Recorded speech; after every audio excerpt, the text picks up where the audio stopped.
People see black shadows, and they think that they feel spirits out here. It gets really bad here fast. Bizarre creatures like chupacabras, hellhounds, people disappearing, losing time. My primal brain is saying, "Run, you fool." I was scared to death.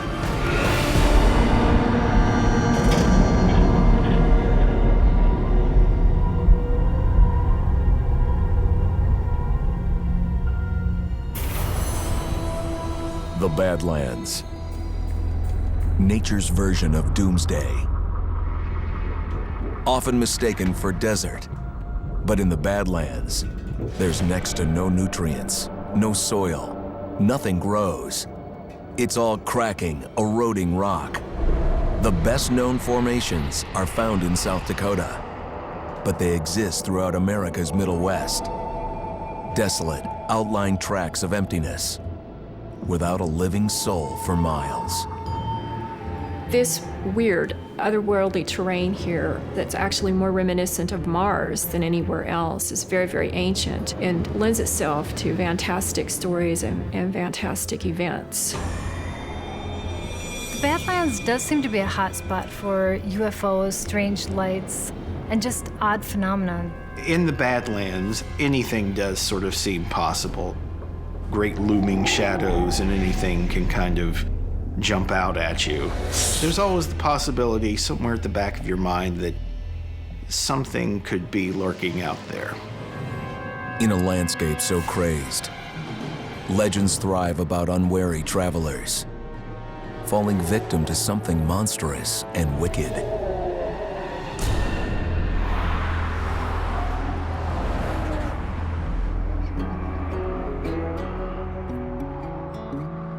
While cutting through the Badlands is always a tricky proposition, one route is considered worse than all the rest.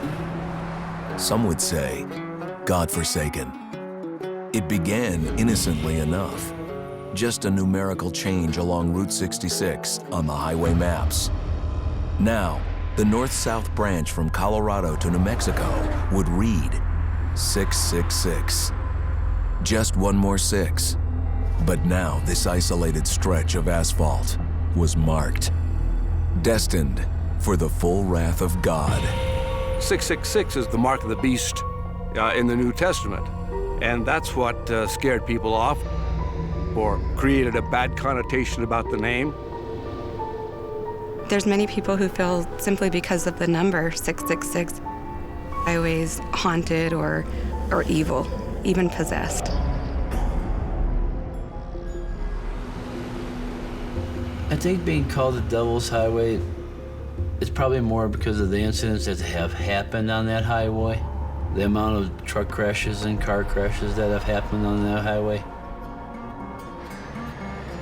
Despite its reputation, some folks must travel this road.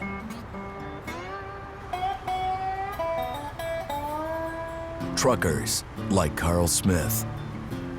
I didn't really believe in the afterlife or spiritual stuff. I wasn't into all those type of things. Carl's skepticism would be tested one July night in 2002. He was headed out of Colorado and thought he'd save time by taking Highway 666. It was a nice summer's evening, so I didn't really have the air on or anything. I think I just had the fan on in the truck.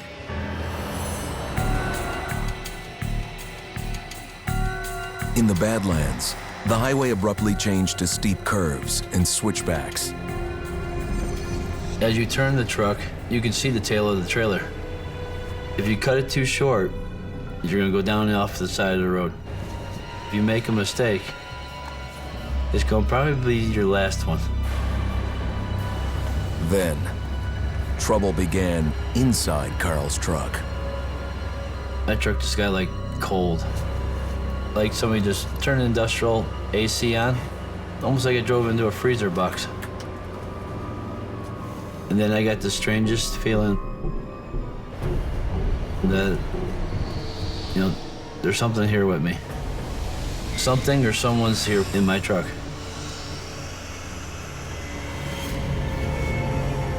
Carl was now at the mercy of forces he couldn't explain, and in danger of running off the road, or worse. It's pitch black outside, no help for miles. And as we'll see, his run on the Devil's Highway had only just begun. Well, the things that I've heard of on the Devil's Highway are bizarre creatures like chupacabras, hellhounds, people disappearing or losing time. Just very strange experiences that regular, ordinary people are having when they're out traveling on the road. There is something about this place geographically that has caused a strange energy anomaly that draws the strange and the mystical and the supernatural. It's all about energy. And if you have oddities in energy, you may have oddities in reality. While Carl Smith was battling the Devil's Highway in Colorado, another trucker, Terry Aldershoff, was trying to recover from his drive on the Devil's Highway. Truck drivers never talk about bad things. They've got this macho image that they've got to uphold. And 40 years, I've never told this story to anybody. How do you explain this to somebody? They're gonna think you're nuts.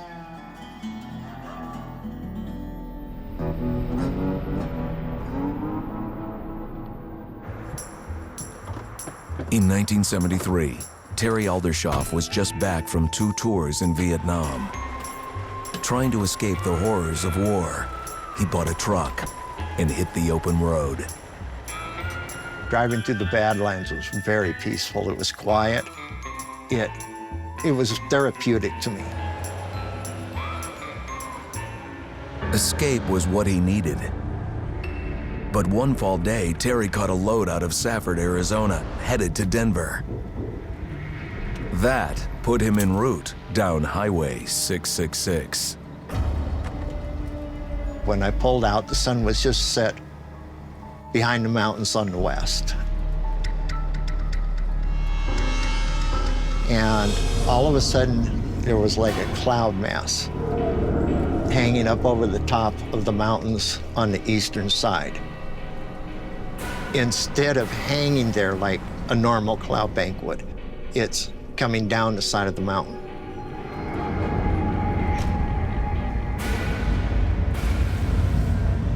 So now something's not right, and I know it. I can feel it down deep inside of me. There's something wrong.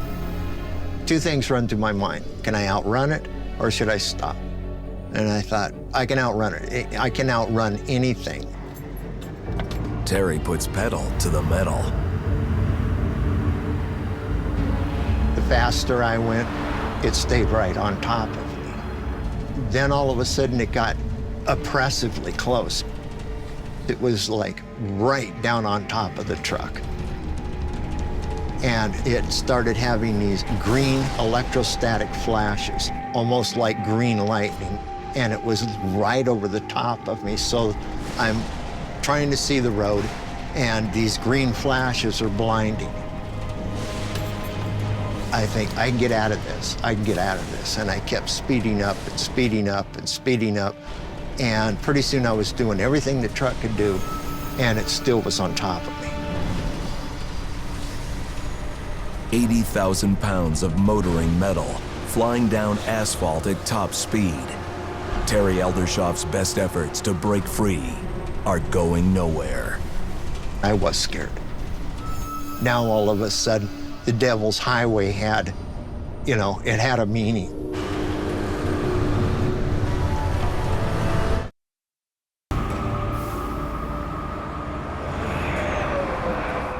One day in 1973, truck driver Terry Aldershoff was driving through the Badlands on notorious Route 666.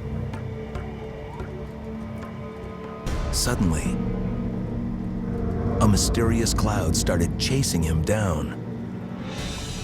It wasn't going across and moving across the valley. It stopped and came towards me. So there was something in this that was completely aware of what it was doing. But this was getting lower and lower and it settled down right over the top of my truck.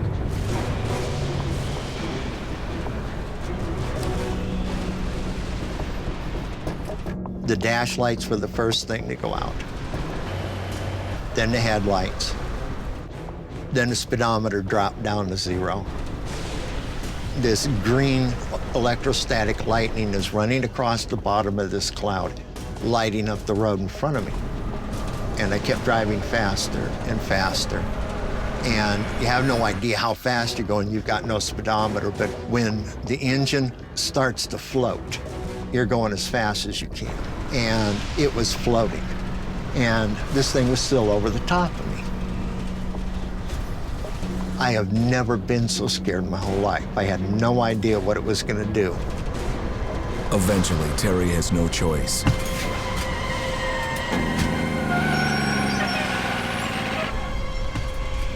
He brings the big rig to a grinding stop. But that just makes things go from bad to worse. I'm watching this cloud, nothing but this green lightning. And the wind kept picking up. The truck would rock, it'd buffet. Then the next thing I know, I could feel the whole truck leaning.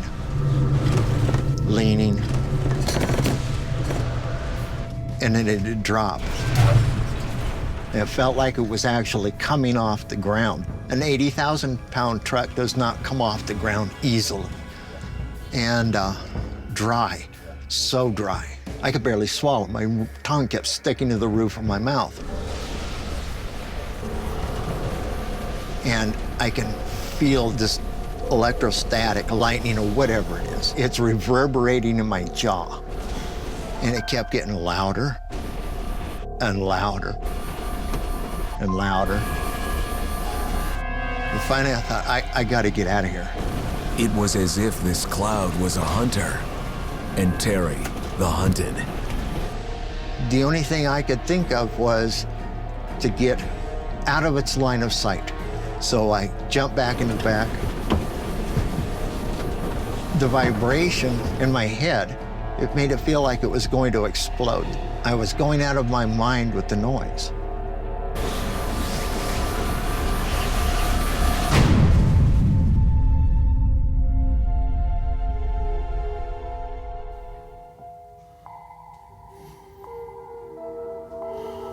I woke up looking out the windshield, sitting in the driver's seat exactly as I am right now. And I don't remember getting in the driver's seat.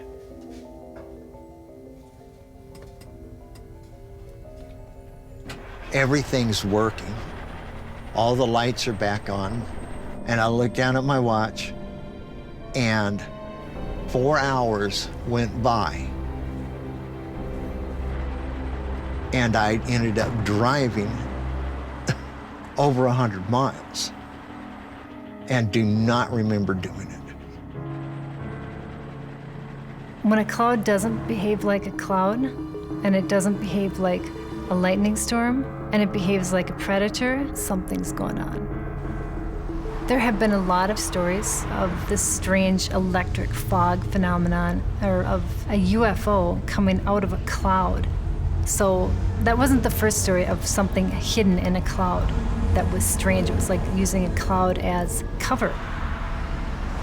There's something not right with that road. You know, when they call it the Devil's Highway, they weren't lying.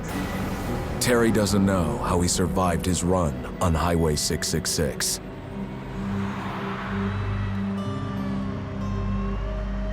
When trucker Carl Smith was up against this road, he didn't think he'd ever see daylight. I had to keep complete control of this truck, or it's gonna be me down in that ditch. And then I got the strangest feeling, like somebody trying to get my attention, but it was an eerie type of feeling.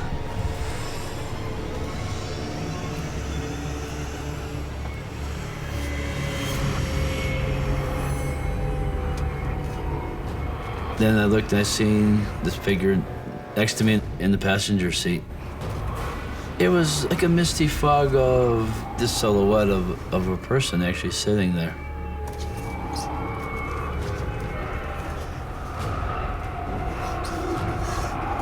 I was afraid to stare it down.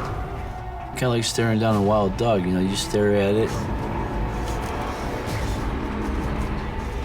and it jumps at you.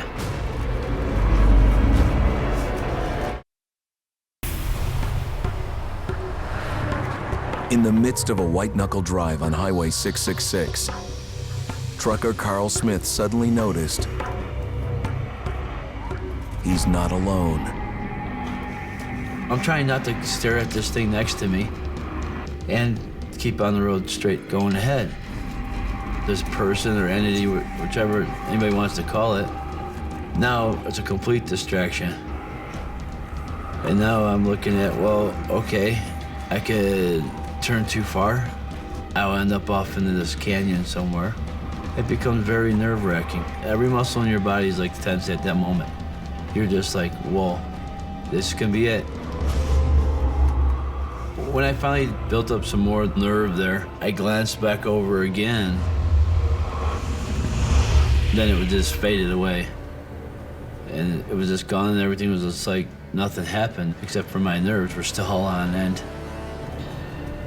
Carl turned the last corner. The road ahead was straight and flat. It just all hit me like a big shock, like, you know, what the hell did I just go through? You know, what's going on here? As soon as he could, Carl parked at a local truck stop. I started talking to other truck drivers, and a couple of them said, well, yeah, that's happened a few times to other people that come over that way.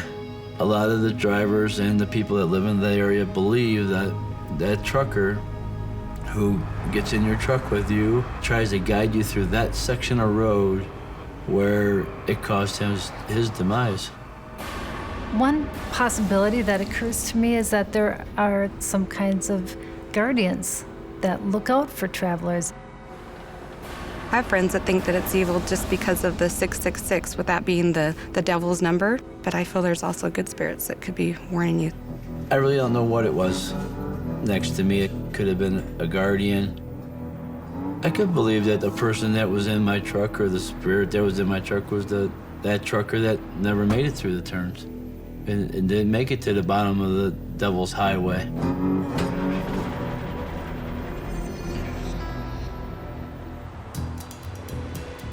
Route 666 sparked so many rumors that in 2003, the federal government renumbered the route to 191. Most people know that it was Route 666.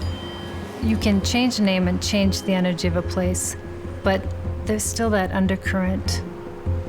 My night on the Devil's Highway was one of the scariest nights of my life.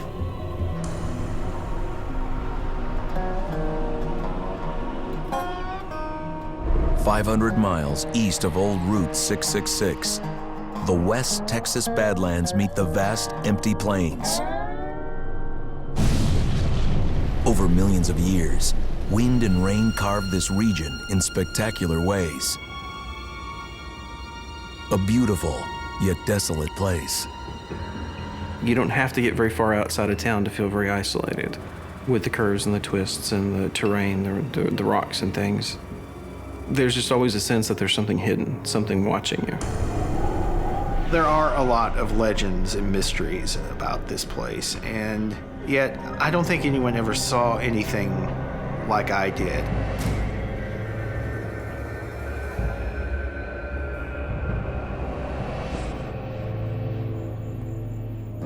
Brian Bethel is a journalist in Abilene, Texas.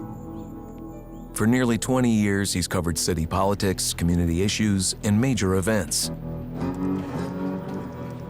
Brian is trained to follow the facts and get to the truth of the story.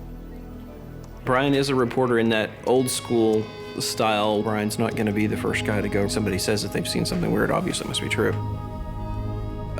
He has about the right dose of objectivity. I have no good explanation for what happened to me at all. And it's one of the most frightening things that ever happened in my life.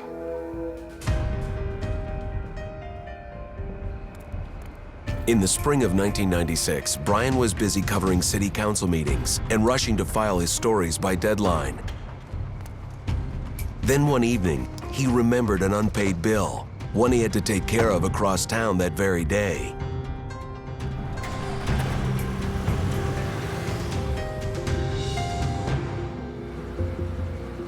The parking lot seemed very isolated. There was an eerie sense about it, but it was odd that there was no other movement, no other people. Couldn't see anyone in the movie theater. I did feel kind of a sense of being alone there. I felt a little bit of safety because I was in the light of the marquee. But there was sort of a little strange feeling about the atmosphere. Nothing that you could put your finger on. I just want to get this errand done and go home. I don't really want to be here. Brian had his head down, writing out a check.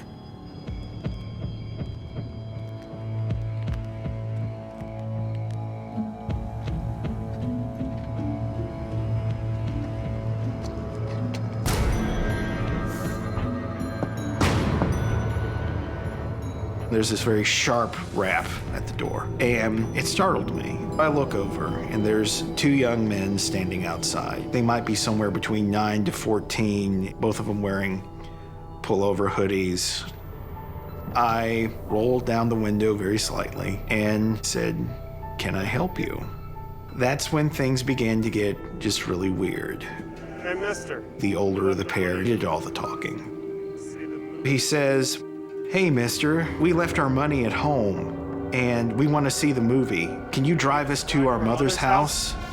He had this very smooth aura about him, almost a too smooth diction. Come on, it won't take long. That you would not expect from a child.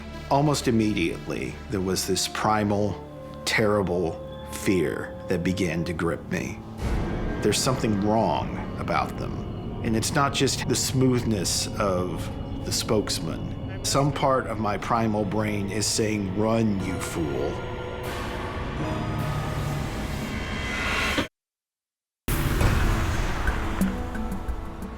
In the spring of 1996, in a deserted parking lot on the outskirts of the Badlands, newspaper reporter Brian Bethel was writing a check. Out of nowhere, two children approached, asking him for a ride. For Brian, the decision would turn into a matter of life or death. I wanted away from them. I was scared to death. I was almost literally trembling, trying to keep myself together in the face of just a couple of little kids. I think he began to understand that I was afraid of them at some level because he started to be reassuring. Come on, mister. We don't have a gun. That unnerved me. There was this subtle note there that said that we don't need a gun, mister. All this time, this mounting sense of danger that I am about to die. Brian suddenly notices his hand is reaching towards the handle to unlock the door. My hand had sort of strayed toward the car door on its own, a little too close to the latch. I'm like, I don't remember doing that. You're not letting them in. Move your hand away. Was it mesmerism or some sort of hypnotism? I can't objectively say that. And then the spokesman started to get angry. Mister, we need in your car. He said, "We can't come in unless you tell us it's okay." Tell us it's okay. I look over at them. It hits.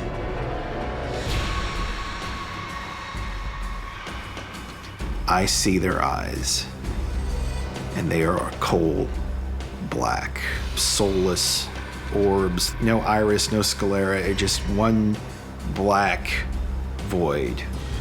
They were like shards of night, and I am more frightened than I have ever been in my entire life. And at that point, every single thing in me says, get the hell away now. Breaking from his trance, Brian took off.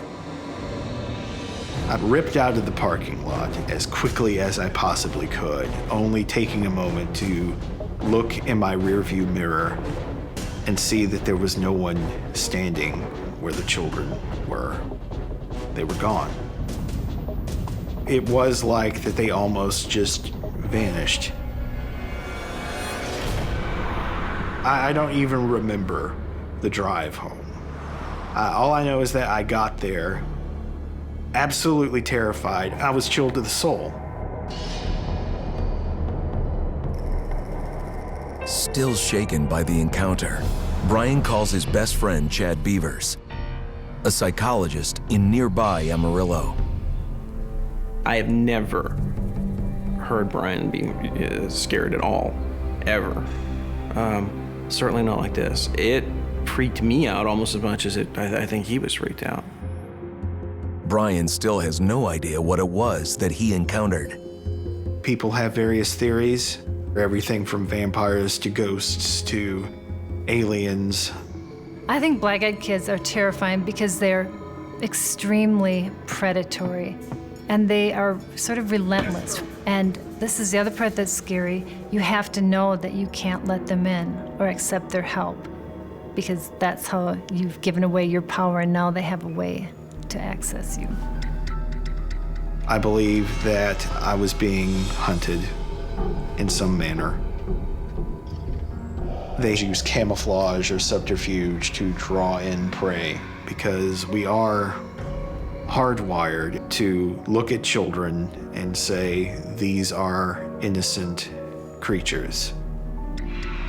The black-eyed kids, very modern manifestation of a very ancient phenomenon of fairies and fairy abductions. What we're looking at is possibly a new twist on a very, very ancient thing that humans have been encountering for thousands of years.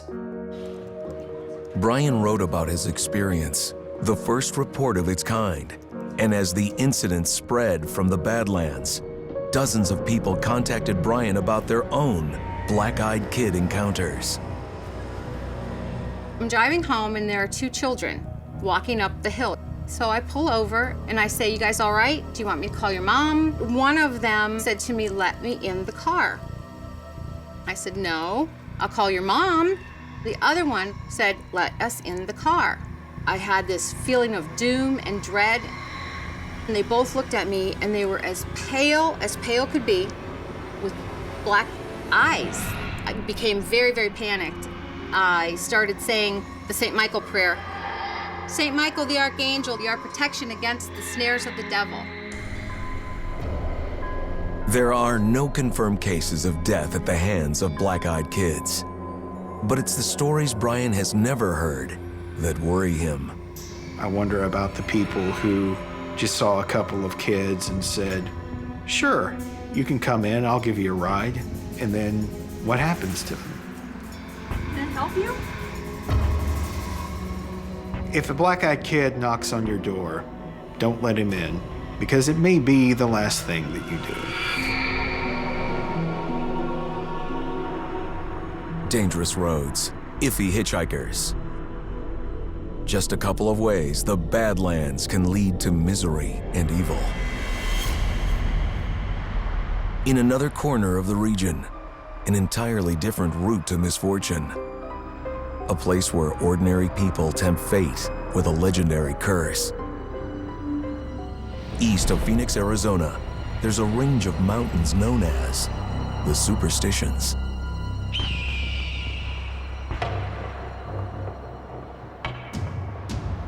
It's volcanic and has eroded down to this level, but it's very rugged terrain. It's actually federal wilderness area. So no roads, no motorized vehicles. It's just the way it was hundreds or even thousands of years ago. The weather can change suddenly, and sometimes it's a drop in degrees of 30 to 40 degrees in a matter of minutes almost. Superstition Mountain is beautiful and kind of a little scary. For centuries, dark rumors have swirled around these peaks. People tell me that they come out here and that they have seen black shadows, and they think that they feel spirits out here. Superstition Mountains to the local tribes were a sacred area, and they also believed in the evil spirits that inhabited the area, and it was bad luck to go in, and sometimes those who went in would not return. The bad luck seems to revolve around any attempt to remove gold from the mountain fortress. A move that's believed to incite the wrath of Indian spirits. The spirit stories are very, very strong. They don't want anybody to take anything from the mountain. Anything that's in there is sacred to them. There have been several hundred people that have passed away here in the Superstition Mountains hunting for gold. In the 1870s, one man, Jacob Waltz, nicknamed the Dutchman, managed to strike it rich.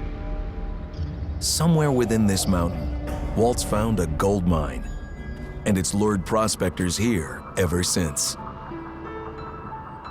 Some people believe there is still a curse on Superstition Mountain and that it can be a dangerous place to go into. So it's hard to say, you know, maybe the evil spirits are still out there. Despite the curse on any who try to claim the mountain's gold, some can't help themselves. People can get obsessed with that place because of the gold fever, treasure. They get high off it. They see nothing but that. They dream it. They eat it. Carol Merworth knows this tragic tale all too well. Her son Curtis had gold fever. When Curtis was a boy, he'd always act like he was treasure hunting with his sister all the time around the house and stuff. He was always interested in it. Years later, with a wife and family, Curtis was still captivated by the idea of finding buried treasure. It led him into a world of treasure maps and tales of the Lost Dutchman's Mine. This Native American lived down that way, and Curtis made friends with him. And he said he went there all the time getting gold. And he gave Curtis an Indian map so Curtis could get some gold. Curtis believed he finally had the break he'd been looking for, and he recruited two friends to help him find the Dutchman's gold in the Superstitions. With this Indian map in hand, any concern about the mountain's curse was left behind.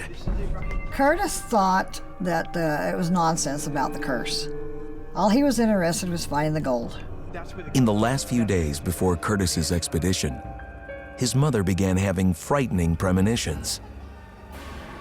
In my vision, he kept coming to me, talking to me, and crying to help him, to get the searchers and that and the planes to find him, because he was going to die. Curtis was determined to go up there no matter what, to the Superstition Mountain, find the Lost Dutchman Gold Mine. I just told him it was the wrong place to go. It was a wicked mountain to me.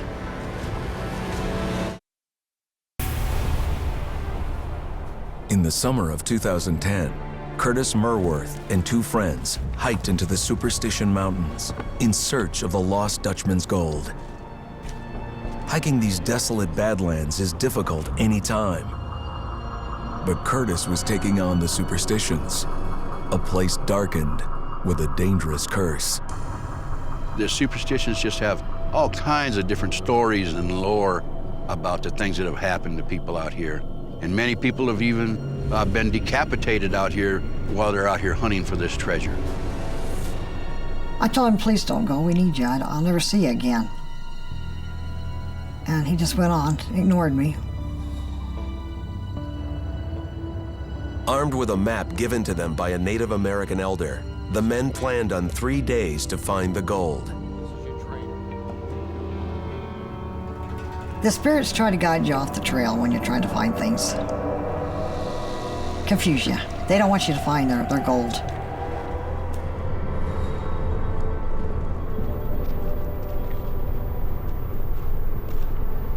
You know, you step on one rock wrong, and you can end up 100 feet down in a canyon. one step wrong and no rattlesnake that doesn't rattle.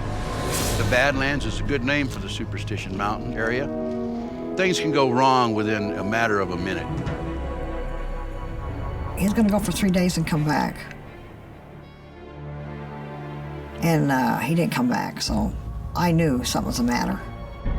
Carol's dark visions began again.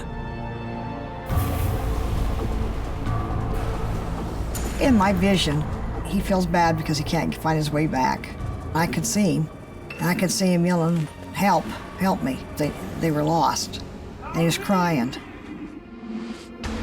begging me, "Please help me, help me," and stressing me out.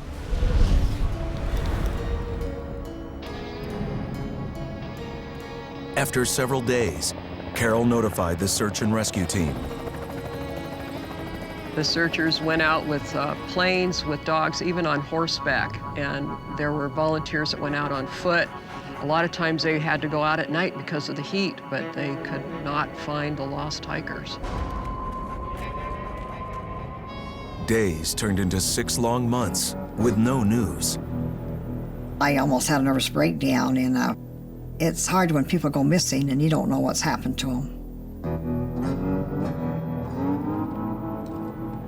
In January of 2011, longtime prospector Rick Gwynn ventured into the Superstitions on his own attempt to find the Dutchman's mine. I need to have my hip replaced, so I went out for a last hike and by myself just to enjoy the mountains. About halfway up the hill, and I figured I'm just turning around and I'm going back because my hip wouldn't allow me to go any further. And I turned to the right, and I could not believe what I saw. I mean, I was just like, whoa.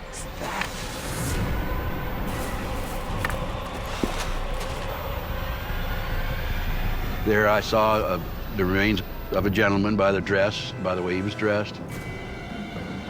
And about 60 feet down from him was another skeletal remains. Rick had found the bodies of the hikers that accompanied Curtis Merworth. Given the terrain and temperatures, it was no surprise they turned up dead. But the condition of the bodies raised suspicions about the mountain's evil curse. When I got to looking around, it just didn't add up. They had their lantern on, so apparently whatever happened to them, they were there at nighttime when it happened. And the light was left on whenever they met their demise.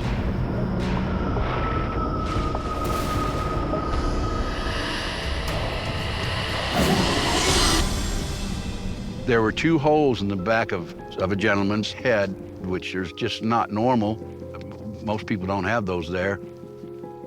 Skeletal remains of a gentleman had one of his rib bones sticking out the front of his shirt.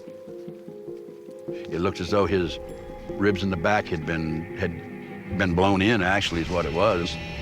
I just don't feel that they passed away over natural causes. I feel as though maybe they did have some curse or something following them. Rick was anxious to head back and alert the authorities, but that plan suddenly went awry.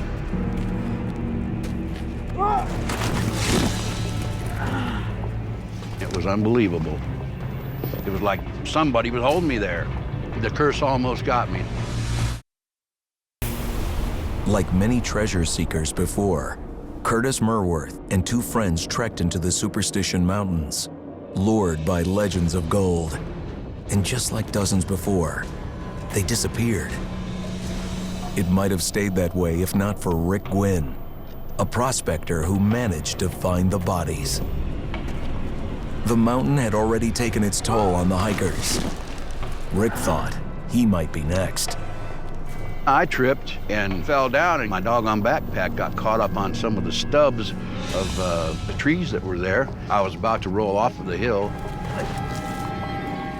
I finally was able to get out of that rascal, but I thought for a while there I was going to be right along with those gentlemen. I truly did. It was unbelievable.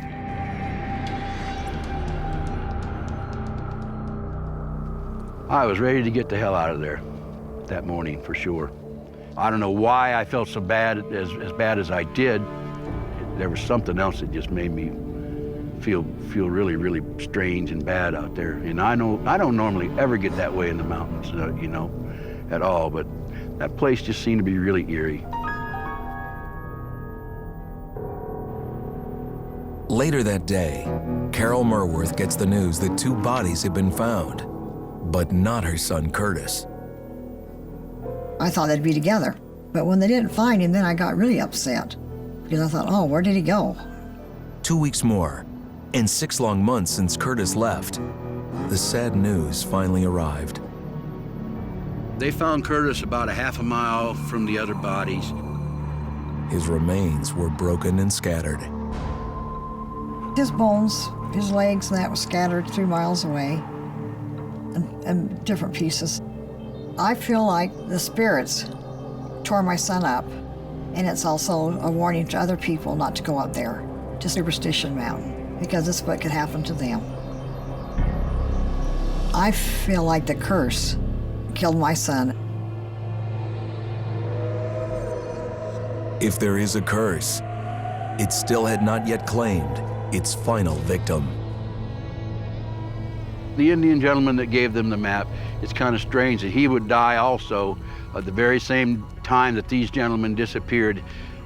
He supposedly fell into one of the viaducts in town and it crushed his skull.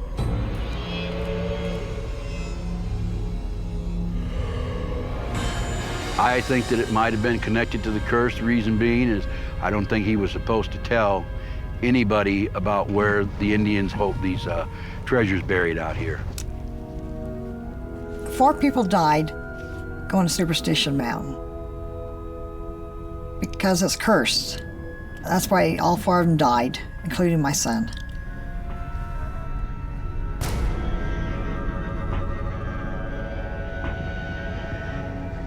When you're out in the Badlands, there is a strange quality to it. There's always the possibility somehow that you might encounter something strange. There are absolutely entities out here. It's like there's something always watching you. Who they are, I really can't answer. And it gets really bad here fast.